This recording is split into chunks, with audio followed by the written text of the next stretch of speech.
Support for this segment and the following message provided by Freak Out and Carry On, a new podcast about politics through the lens of history, hosted by journalist Ron Suskind and historian Heather Cox Richardson, available wherever you get podcasts and on the WBUR Listen app.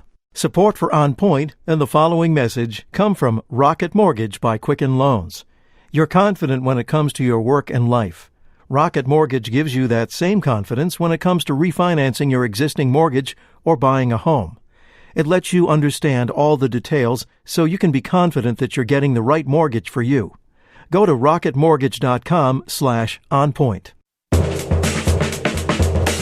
From WBUR Boston and NPR, I'm Tom Ashbrook, and this is On Point.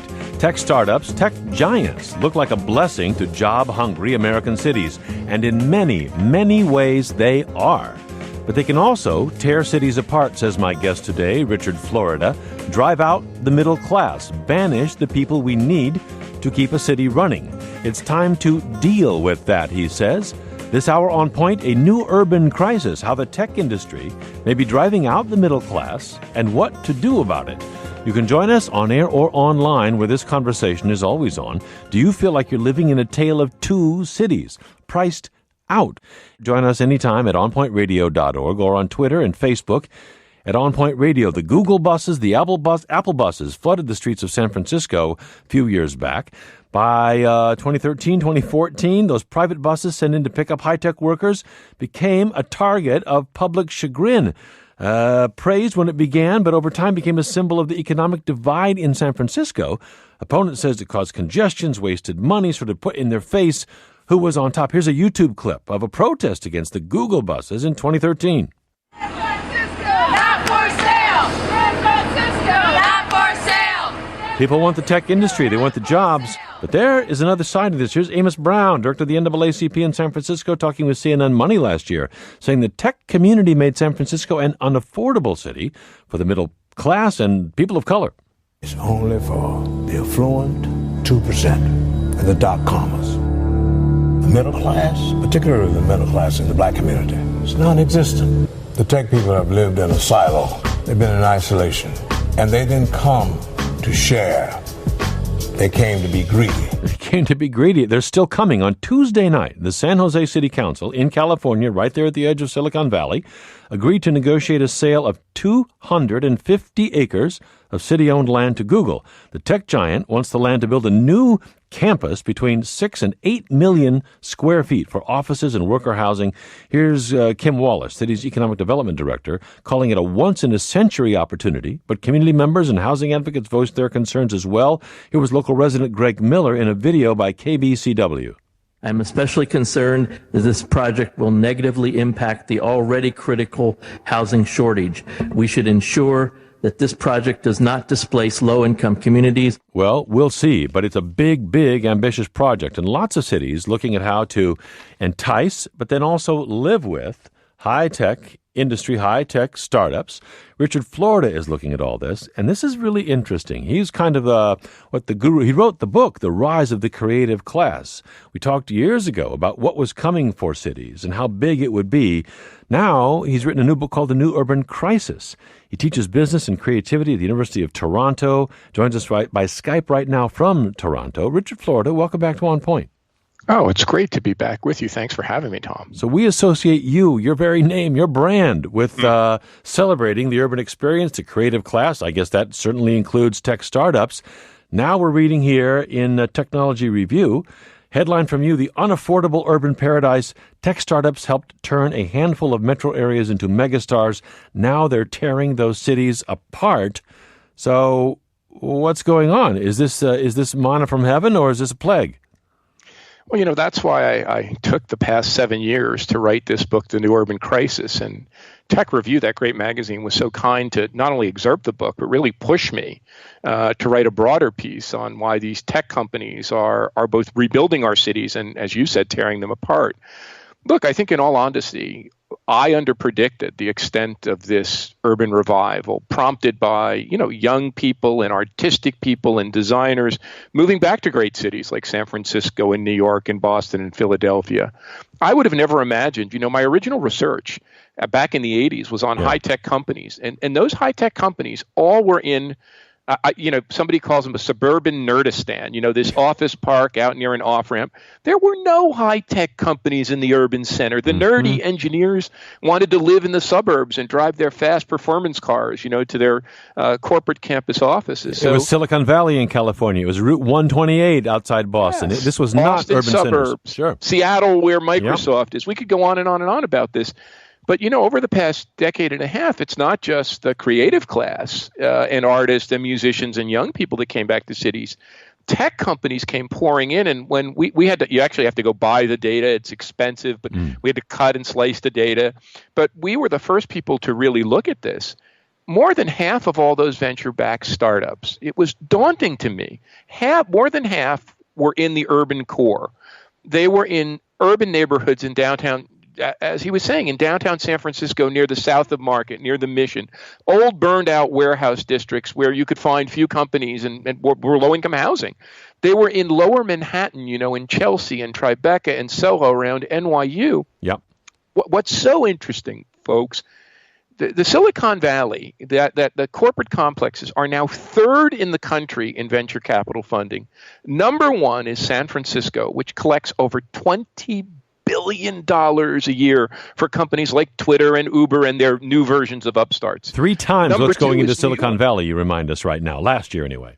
Yeah, number 2 is New York City with $9 billion, and number 3 is the classic Silicon Valley. So these tech companies have come roaring in because the younger people, the talented people, many are single, many are not coupled, many want a more exciting life, and they want to live in these places. So it's created a comeback, but it's also brought the crisis, of the very success of these places, what I like to call the new urban crisis. Not a crisis of urban failure so much as a crisis of too much success, too much revival, which is kind of ripping these places apart. I mean, Richard Florida, we've got listeners writing in already. A listener says, the age of suburbia is coming to a close. Money and jobs are concentrating back into the cities again. Okay, there's an ebb and flow. Maybe that was inevitable. The automobile sent us out into the suburbs, and now we're talking maybe about a post-automobile world at some point. But this has got real growing pains attached to it. You describe a kind of a driving out of the middle class or a hollowing out, and you lay it right at the feet of tech startups. Is that fair? Well, I think tech companies have to buck up. I'm not sure they're entirely to blame. And on this, the research is pretty good. For one, tech companies have had an effect on rising housing values. There's a good, not only my own research, but other research shows when the tech companies come in and you look at this, controlling for other factors and so on and so forth, in New York, San Francisco, and across the board, they are associated with rising prices. Hard to say if they're really associated with gaping inequality. There are a variety of studies of this. Some say, yes, they have increased wage inequality. Some say, no, they haven't increased income inequality. But I think the bigger point is whether they're directly or indirectly at fault, they are to blame. When Google wants those 250 acres in San Jose, Amazon, one of the largest companies in the world, is now building a whole nother corporate campus in downtown San Francisco. When Twitter, comes in and takes over blocks, when Google takes over the old Port Authority building in New York, they become a target. And as you mentioned with the attack on the shuttle buses, people are saying you got to buck up. And that's why I wrote the piece in Tech Review. I mean, most importantly, I thought it's time to, put these people on the carpet. These are the richest, the most highly valued companies in the world. Apple, Amazon, Google, Facebook, and Microsoft. They're all building more. They all want their workers to live in better environments, either urban centers or what you were saying in the Silicon Valley, a suburb that looks more and feels more like an urban center. They've got to buck up and try to be part of the solution, not just the big part of the problem. I mean, at one time, even now, people wouldn't say this is a problem. They just call it development. But you call it winner-take-all urbanism. What do you mean by that? It was a big wake-up call for me. For years and years and years, I was a big cheerleader for the urban revival. Oh, we know. I lived in Pittsburgh. We wanted those tech companies. I think I couldn't believe it would happen, to be honest. As a kid from Newark, growing up in Newark, seeing my city devastated, witnessing the race riots, the trickle of the urban revival I wrote about in the late 90s and early 2000s, it really booms. Now we have the data. From 2000 to now is when this thing goes full bore. Young people come back, baby boomers come back, creatives come back, professionals come back. They want shorter commutes. They want better cities. Now, of course, cities got safer. We had the great crime decline, not everywhere, but in New York and San Francisco. All these factors produced a boom that no one would have predicted, and I don't think we were ready for it.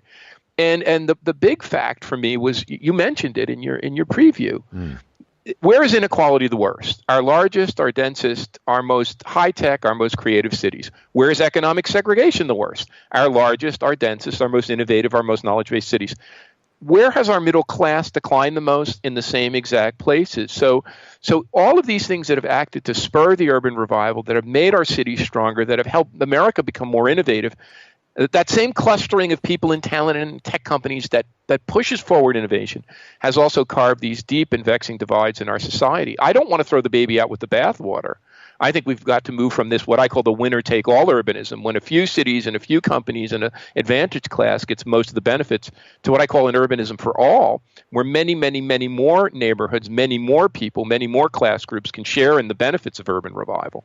I mean, you say it's tearing cities apart, but I suppose the people within the tech bubble, they don't see that.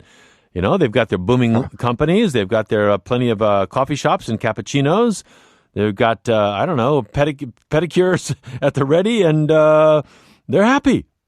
You know, I'm going to address the mayors on this later this week, the U.S. mayors. I'm going down to their conference, and we're going to talk about this. I mean, look at how clueless Uber was. In many ways, a company that revolutionized how you hail a ride. And, you know, for a while, people loved it. And then when they saw the way they, I was with my Uber driver the other day. He was vocally complaining to me about how crappy Uber treats its drivers. Many more people now who have choice are moving to other ride-hailing services, going back to cabs. You know, Airbnb, the company that also disrupted the sharing of homes, many cities are now saying, hey, I've had enough. I think, take that with the Google bus protest in Silicon Valley. People are saying enough's enough. You are the most valuable companies in the world. You are the richest people in the world, Bill Gates and Jeff Bezos. Yep. Come on, give back. And, Richard Florida, hold the thought right there. I promise we'll come to it. Richard Florida's new book is The New Urban Crisis.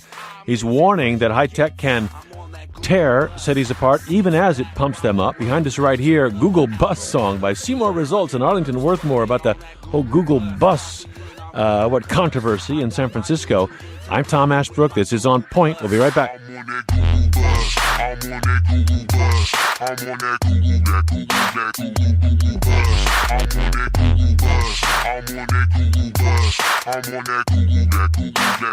Google bus. I'm on that Google bus, eating sushi at the drive-thru. Super happy that I didn't take that job at Yahoo. I'm on that Google bus. Support for On Point and the following message come from Rocket Mortgage by Quicken Loans. Chances are you're confident when it comes to your work, your hobbies, and your life. Rocket Mortgage gives you that same level of confidence when it comes to buying a home or refinancing your existing home loan. With Rocket Mortgage, you can apply simply and understand fully so you can mortgage confidently. To get started, go to rocketmortgage.com/onpoint. Equal housing lender, licensed in all 50 states. NMLSconsumeraccess.org, number 3030. I'm Tom Ashbrook. This is On Point.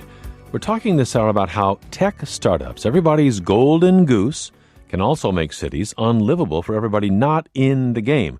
With Richard Florida, early champion of the creative class, turbocharging urban environments here was the idea then and now, but what about the consequences? He's got a piece out in just recently, in the last couple of days, in Technology Review. The headline is The Unaffordable Urban Paradise. Tech startups, it says, helped turn a handful of metro areas into megastars. Now they're tearing those cities apart. You can join us this hour. Have you experienced an urban tech boom? The excitement, the money, the side effects?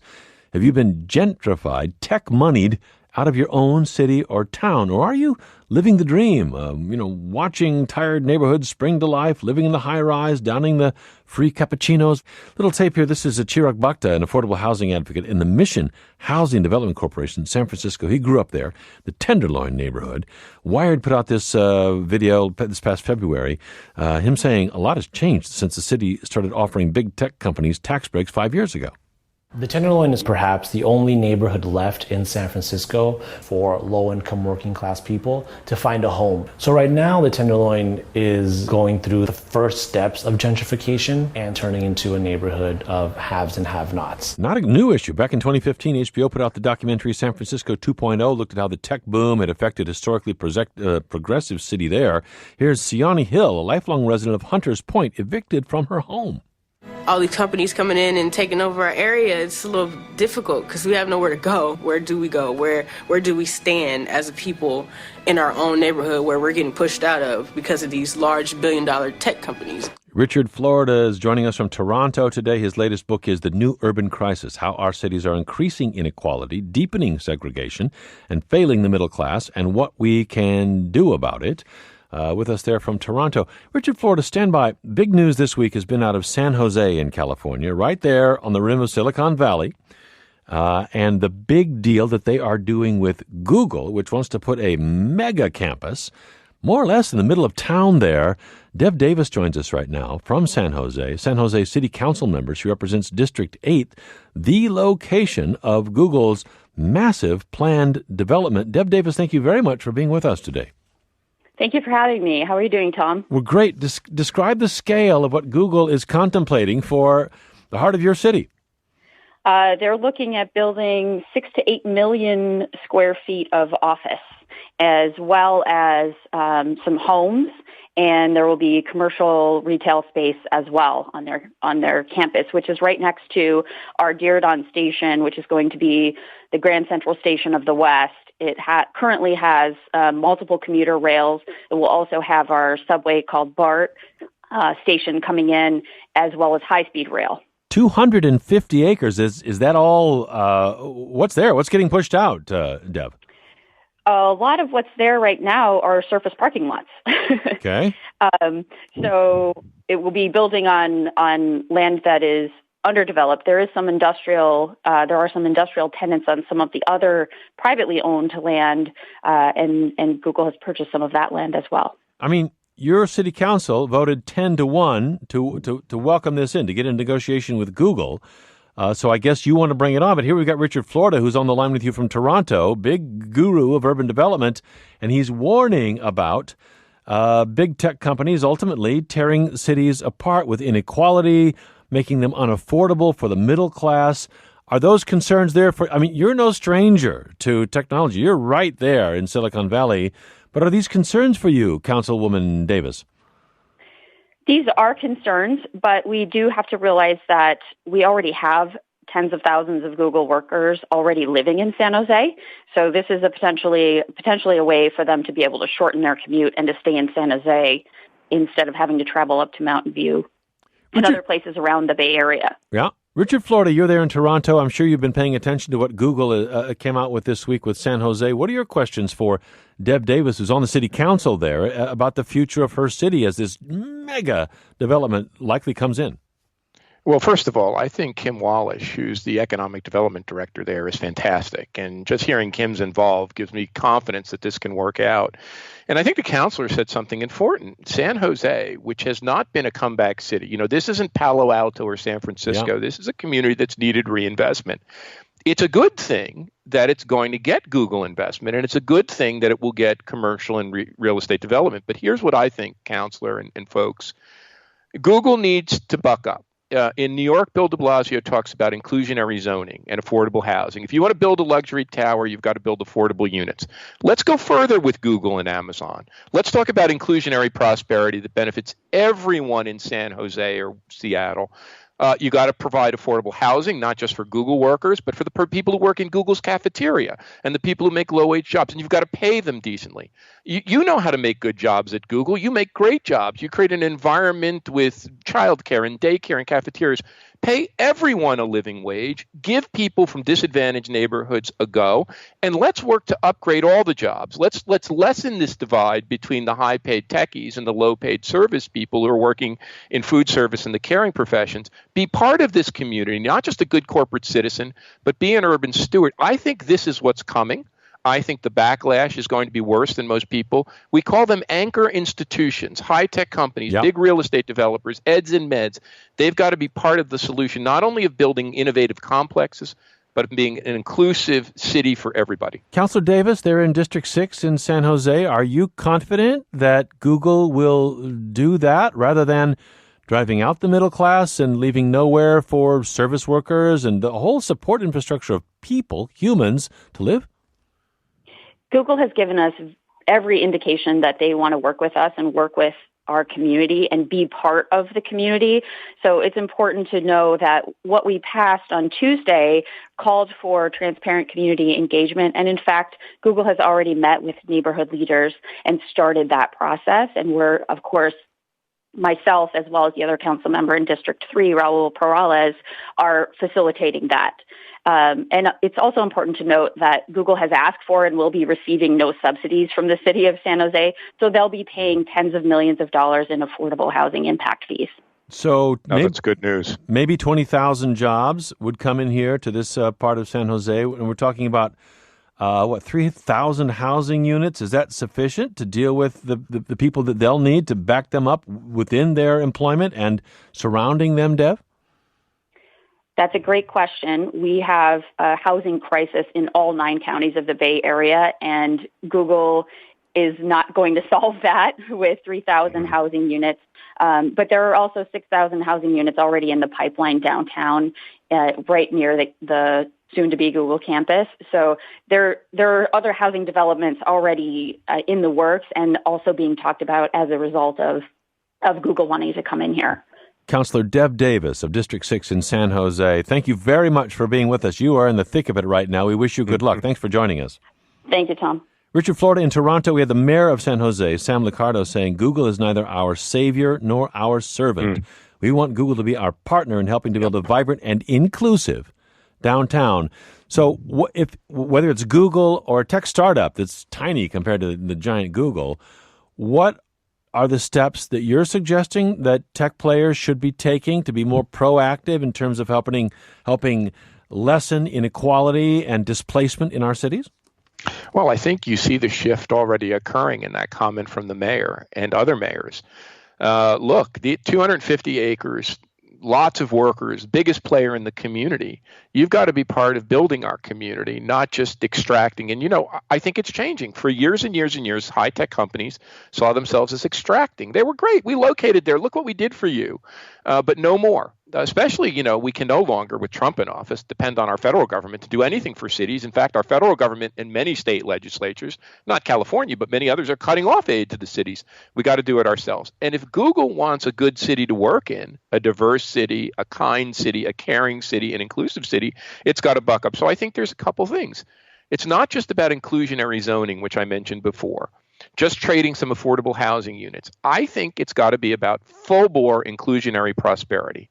On the one hand, building as much of 10, 20, maybe more, maybe 30% affordable housing, partly for your own workforce, those cafeteria workers and service workers who are commuting an hour or 2 hours away, and partly for community residents. But also, these companies know how to make good jobs. They made them for the techies. One thing I always talk about is we made manufacturing jobs good jobs during the Depression and the post-war era. We took low-wage, crappy work, and we gave people the right to unionize and organize, and we turned them into middle-class jobs. 65 million Americans work in low-wage service jobs, many of them places like Google or serving Google workers.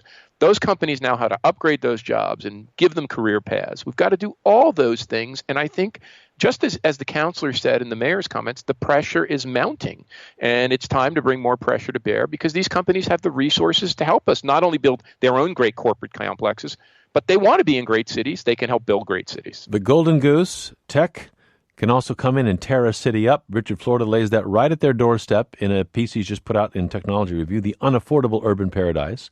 His new book is The New Urban Crisis. He joins us from Toronto. People from around the country responding, Richard Florida. Joseph, right here in Boston. Joseph, thank you for calling. You're on the air.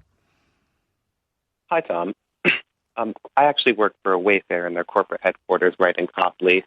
It's the big online sales outfit for home products. Yes. Okay. And I moved to Boston for this job, and I've really learned a lot about the history since I moved here. And what I did notice is that many of the problems that Boston faces in terms of housing and public transportation have been very long-running and are a result of neglect. And I don't think that the startups and companies that have either started up here or moved here are responsible for that. I think Boston should have been more proactive with that, because sometimes businesses will move and sometimes they'll start up and they will become very big. And you have to make sure that you have a responsible housing policy so that the poor people and people who have grown up here don't completely get screwed over by it. But at the same time, I have noticed that I don't think that Wayfair is very inclusive, especially in our engineering department. I think that it could do more to hire more women and people of color and really help increase their wealth, especially among people who have grown up in Boston and are definitely ready to work for Wayfair. Joseph, let us take it up with Richard, Florida. I mean, claim A, not our fault. Cities didn't come to this with clean hands. They've got their own issues and problems that go back decades. Don't put it on us. Number two is interesting, not just direct economic action, but inclusivity and high-tech firms maybe not being the first to jump out front on diverse employment. Well, I don't know that much about Wayfair, but, Boston just gave General Electric a lot of money to move to their downtown area, an area that was booming. The new Seaport District there. General Electric is a very wealthy company. First, they shouldn't, as the counselor said with San Jose, they shouldn't be giving them a penny. If you want to locate here, that's great. In fact, if you want to take advantage of Boston and all the great amenities and great universities, you should be paying in, not just in taxes. You should be part of making our community more inclusive. MIT has just announced a major program to rebuild part of Kendall Square. Now, universities like tech companies are great anchors and many times more important to the long-run health of a community and to its revitalization. Stanford in the Silicon Valley, MIT for Boston and Cambridge. These universities have affordable housing programs for their professors. If you're going to go to Stanford, Stanford's going to help you buy a house and subsidize you. Yeah. If you're going to go teach at NYU, you're going to get an NYU apartment. I could go on and on. Well, let's think about how to build inclusive communities, not just a community for the advantaged. These universities employ a lot of service people. The other point I want to make that the caller is so eloquent on, I actually think the urban revival is more fragile than many people think. That, no, San Francisco's doing great, and, parts of New York are doing good. But, as federal cutbacks hit housing and affordable housing, as cutbacks begin to hit police programs and crime and also the programs of crime and violence reduction, youth employment, this urban revival we've come to take for granted. Our cities might, there might be a backtracking on this. You could see crime rising in a place like Chicago. You could see Detroit, which has had reinvestment. The schools aren't great. So I think it's not only that tech companies are causing inequality. If they don't chip in with us, if the universities don't come to the table, my longer run fear is some of the mechanisms that generated the urban revival may start to unravel, just as the caller said. And all of these problems that were getting better in cities might not in every city, but in certain cities might reassert themselves. So I think for our long-run health and well-being, our long-run sense of an inclusionary society, but our long-run economic competitiveness and innovativeness, we've got to take this issue of inclusionary cities and better cities, urbanism for all, much more seriously than we have been. Let's jump across the country, go to Eric in San Francisco. Eric, thank you for calling. You're on the air with Richard, Florida. Hey, Tom. How are you today? Very well. What do you see? Having this show on. Sure. It really hits home. I've lived out in San Francisco since 1982. I moved out from Massachusetts. And, I've seen a definite change. It was more of a small town, small city feeling. Now that a lot of the high-tech companies have moved in, the population has just boomed. The transportation systems are really crowded now. And worst of all, I hear from a lot of friends that there's an entitlement attitude amongst a lot of the high-tech folks that move into the city. And they've cornered people out of reasonable housing, reasonable rent, and reasonable house prices. They have just boomed. My wife and I were very fortunate. We bought a house in the early 90s, right when housing prices were coming back up again after a little recession. But, man, you just cannot afford a home now unless you make a lot of money. But would the city be better off without that economic dynamism, Eric? I mean, I get the problems, but would you banish it? I see what you're saying. I see what you're saying, because I blame part of it on the city's politicians, the Board of Supervisors, and the mayor's office. I think they let it get out of control. I think that they allowed the city to move too fast. Now, they may have seen this coming down the line. They may not have seen it coming down the line. I don't know. I worked in city government in the controller's office for some time. And sometimes, I don't know, that's a good question. I just don't know if they saw this coming or not. We needed the money, true. But now that the money is here, you see a real split. You got really rich people, you got really poor people. Folks like my wife and I, who have lived here for a long time, are getting fewer and fewer, our income levels. Yeah. Eric, we hear it loud and clear, and I appreciate your calling in from San Francisco. We'll pick it up with Richard, Florida, after a short break here. I'm Tom Ashbrook. This is On Point. We'll be right back.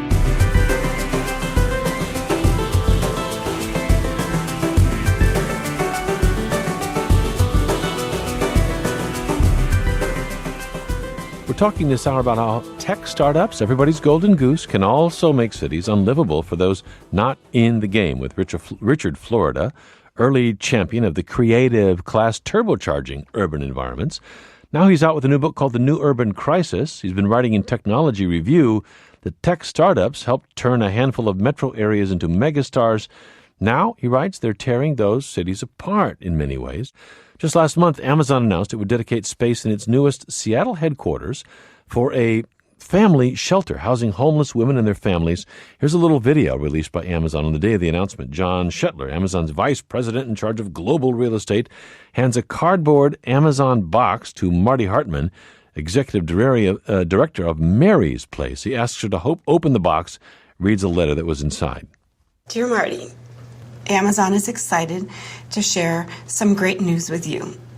Part of our next office, will also be dedicated to Mary's Place. A permanent home for Mary's Place. Welcome home, Marty. Well, okay, that's good. That's good. But what about the big picture here? What about the overall effect? Richard, Florida, here's a listener who says the concern about shredding the fabric is overblown. If you want to see shredded fabric, look at a city that can't attract new jobs and affluent residents. I think that's absolutely right. I think that one of the things we have to worry about is the winner-take-all urbanism, where just a few cities and a few parts of cities attract the lion's share of the investment. And we know who they are: New York and San Francisco and Seattle and Boston and D.C. and a few others.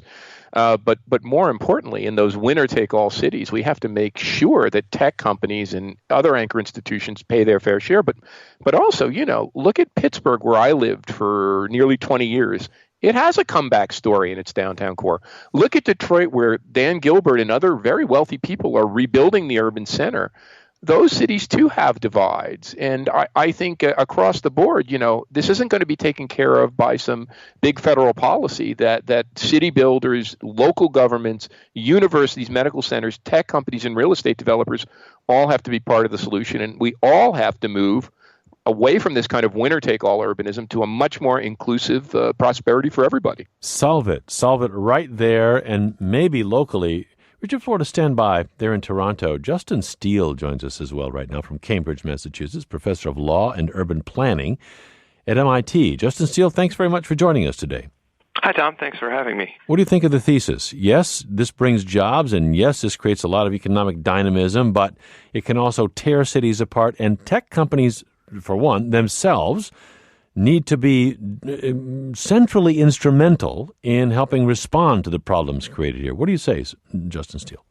I agree with that. I'm just a little skeptical about tech companies, how much they will be willing to do and how much they actually will do. I mean, we've seen some tech companies like Uber willfully breaking local laws in open conflict with cities, and it's not just Uber, there are others as well. And so I think we need other approaches to also hold tech companies accountable, hold cities accountable, and look at some of the larger reforms that we need to address income inequality. Other approaches, you're not willing to depend on them to step up? Other approaches like what? I think we need to demand that they step up, but I think that they alone can't do this. I mean, if we look at what's causing inequality, there's automation, changing returns to skill, There's also a consistent decline in the real minimum wage and decline in unions. And in the book, Richard Florida talks a lot about how manufacturing jobs decades ago provided a living wage, but doesn't talk that much about the role of unions in actually working with businesses and working with the state to create real living wages. And I think now we have a situation where many corporations are kind of trying to undermine any attempts by workers to organize, by tenants to organize, not working that closely with governments, trying to fight government. And so those are some of the things that I think are really contributing to this, that cities can do, but that we also need at larger scales at the state level and at the federal level. Richard Florida, I mean, yourself, you're looking at minimum wages here and saying that they ought to be tied to prevailing local median wages and make them 50% of local median wage. I mean, right now the federal minimum wage is $7.25 an hour, but if it was 50% of the prevailing local median wage, it would be more than double that in San Jose. It'd be $14 in San Francisco, $13 in Boston, New York, Seattle, you say. That's not something, is it, that tech firms are going to make happen? Justin Steele is skeptical that they're going to be willing to put their shoulder to the problems you're talking about, Richard, or that maybe they're the right agent to solve these problems. Well, first of all, mayors and cities in many places where they're not preempted by red-leaning conservative state governments can make that happen, and we have to do that. On minimum wage, to lift the minimum wage. We have to geographically index it and make it 50 or 60% of the local median. I am a strong believer in the role of unions in bolstering manufacturing workers. I say it explicitly in my book. My dad and I talked about it at length. The Wagner Act was a key factor in giving workers the right to unionize and collectively bargain and unionize, and raising the floor. But we need new mechanisms for collective organization, and we need new mechanisms to organize these 65 or 70 million service workers who, for the life of me, very few people in America are talking about. But here's the rub. Donald Trump really is the president. Both houses of Congress are controlled by Republicans. Look across our great country. It is a sea of red with tiny blue specks in Boston, Seattle, New York, and San Francisco. And in many cases, the state legislatures are dominated by people who are to the right of Donald Trump.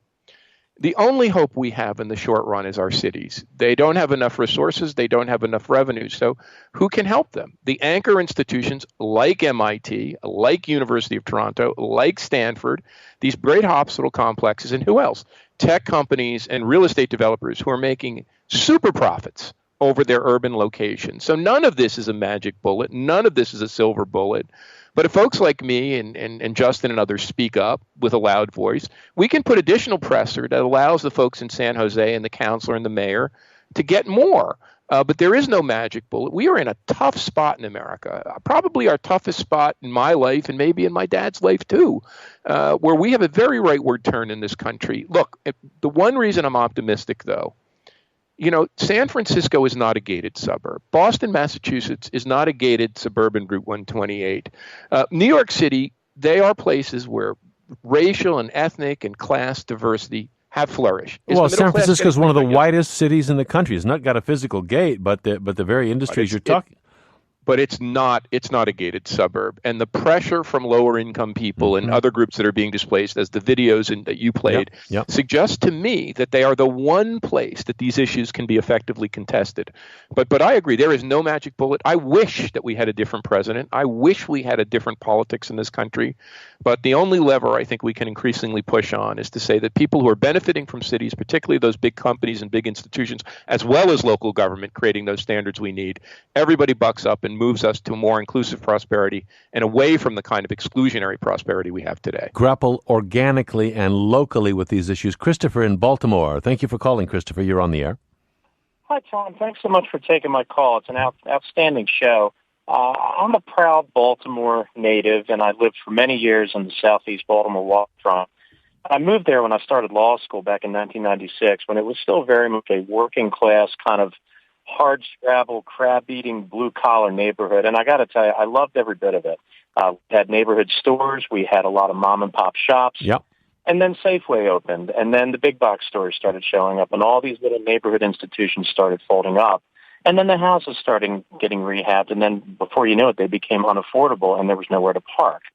And so I witnessed a massive transformation in this wonderful historic community, which I no longer live in. I had to move to be closer to work. But I've always been a big fan of how cities can better plan for the type of development that can absorb a tech company in the first place. And I use Baltimore as a case study. One of the biggest problems, and I think it's true in Baltimore and also nearby Washington, D.C., is our public transit system, be it regional trains, buses, trolleys, name it, are atrocious. Baltimore really doesn't have anything close to even a real public transit system the way Boston, New York, or Washington, D.C. does. And I'm sure the condition of the D.C. Metro has been well publicized about the true impact on the local economy that this poorly run and managed system has. Baltimore had a proposed red line. Unfortunately, our governor decided it was a boondoggle. But Christopher, let me ask you. I got the picture. We got the picture. But do you trust that? Let's say you've got, I don't know, if you have tech companies coming into Baltimore, do you trust that they're going to step up and work hand in glove with the city and the community to tackle these issues, or are they just going to see it as an opportunity to come in and extract, as Richard Florida says? Well, I think my experience in Baltimore has been much more the extraction than the cooperation, although Kevin Plank is a big exception with Under Armour. He's doing some amazing things, working with the city, helping out local residents, impoverished folks, to bring them into work for his company, building a huge, massive new waterfront development. So I think it can work that way, but my experience is that it has not. Christopher, I appreciate your call very much from Baltimore. Thank you very much. Let me get one more right here. Tim in Dennis, Massachusetts. Tim, you're on the air with Justin Steele and Richard Florida. Hi, Tom. Thanks for taking my call. Yeah. You know, I love the optimism of having these divergent groups work together, but I just think it's unrealistic. I mean, these organizations have different profit motives and different incentives. And as a founder of a successful tech company, I just don't see how that sells. I'm not saying that we can't be driven by this altruism, but these are really issues for regulation and for government. And this is where we, as the people, have to push these issues up to. And while I appreciate, we have our president and this is who it is, but these are where these issues need to be driven to. They need to be driven driven by our politicians, and we need to have faith in them, and have faith that regulation can help society. Tim, I appreciate your call. Justin Steele, is that your point, that you're just not willing to have that faith in tech companies to do this? That it's got to be we the people, as Dennis says, or as Tim says? Yes, exactly. That's exactly my point. I think that we've had so many decades of attacks on government and undermining public institutions that are really important to our well-being, to equalizing access to opportunity. And I think we really do need to build the structures so that we can hold tech companies accountable if they don't do this, and other anchor institutions. I think the focus on anchor institutions is an excellent one and a very worthwhile one, but I think the question is, how do we make sure that they really follow through? And I think for that we need public involvement, and we need strong local governments and strong states. But who's the realist here? I mean, as you say, decades of attacks on government, and Richard Florida points out, well, look right now at state legislatures and look at Washington, D.C., maybe, it may not be the way people originally conceived it, but maybe that's just not going to work. And if you want to get it done, it's going to have to be organically working local governments with local business. Justin, what do you think? Yes, I think that's true. I think it is important for local governments to work with local businesses. I just don't think that we can count on the businesses to do this all out of altruism. I think we need regulation, we need public pressure, we need local governments to play a role. So I think tech companies have a role to play, but we can't count on them to do this on their own. Richard Florida, our caller Tim says, come on, they got a profit motive, not this general Commonwealth motive. Don't count on that. So we Justin and Tim and I pretty much agree. Look, we have a couple of tools we can use. We can use community benefit agreements. We have to stop giving them money like we just did in Boston with GE. No more handouts. Stop it. Just stop it now. It's over. No, just say no. Second thing we have to do is make them pay their godforsaken fair share of taxes. Come on, no more. You guys are the richest companies on the planet. Third thing is, if you want to come here and take advantage of our great city and our great institutions, you're going to sign a community benefit agreement. And that means you're going to provide affordable housing for your workers, service workers, and for the community. You're going to employ local people, and you're going to create pathways for their betterment. You're going to do all the things you need to do to be part of building a real city, not a corporate campus-gated complex. The second thing we need to do, and I think we have a moment here with the Paris Climate Accords. We have now hundreds of cities that have come together and said, we're going to work because our federal government is dysfunctional. We have to have a longer game. The inclusionary prosperity is a short game. The long game has to be we have to move power out of Washington and give it back to our cities, recognizing that we're a nation of differences, red and blue city and suburb. We've got to give cities more power and more tool to regulate, to create policy, and to really contribute and maintain the revenues that they're shipping off to Washington. So I think those are the things we have to do in the here and now, realistically, to make this work. I shudder to think, if we don't do this, what will happen to our cities if they're ripped apart and divided any further. And I shudder to think about what the end of the urban revival might look like. So, but if you demand all that, Richard, on deck. Forgive me, but if you demand all that, maybe the companies just shrug and turn around and walk away, go back to the suburbs or some other city that's not as insistent. Or maybe they move offshore. I think that's a big risk to the United States now in the era of Trumpism, that some of these companies just say, the hell with you. We have functional governments in places like, for one, Canada, which has publicly supported healthcare, which still has a safety net where people are treated like human beings, and we'll go there. But I don't think these companies can survive in corporate campuses. I really believe that they need the diversity and vibrancy and creativity of cities. So we've got them in a pickle. And the time to really engage them. And I agree with Justin. This isn't just like be nice citizens and be altruistic. Pin them down. You have some leverage in this, the mayors of San Francisco and San Jose, New York, Boston, and so on. Pin them down and make them buck up and do the things they need to do. Justin, pin them down. You've got the leverage. You agree? I agree. One thing I would add, if it's okay, is that I think also, as Richard was saying, there's a yearning for this diversity in cities for these companies, but it's ironic that the tech industry is dominated by white men. And I think that that's another issue that needs to be addressed in terms of the racial inequality and the racial wealth gap and the gender wealth gap in cities, too. Boy, the Rubik's Cube is spinning here these days. Who's going to do what? Who's going to take responsibility for what? Where we put our trust and our confidence and our pressure to build the kind of economy and society that we want to have. Richard Florida writes about it in his new book, The New Urban Crisis, and has written about it in Technology Review as well. Richard Florida, thank you very much for sharing your insights with us today. Thanks for having me back, Tom. It's always a pleasure being with you. Great having you. And Justin Steele, Professor of Law and Urban Planning at MIT. Really great to have you jump in here, Professor Steele. Thanks so much for being with us today. Thank you, Tom, for having me. Listeners, you can continue this conversation. Get the On Point podcast at our website, onpointradio.org. Follow us on Twitter and Facebook at On Point Radio. I'm at Tom Ashbrook, NPR, on Twitter. Thanks for joining us today. This is On Point.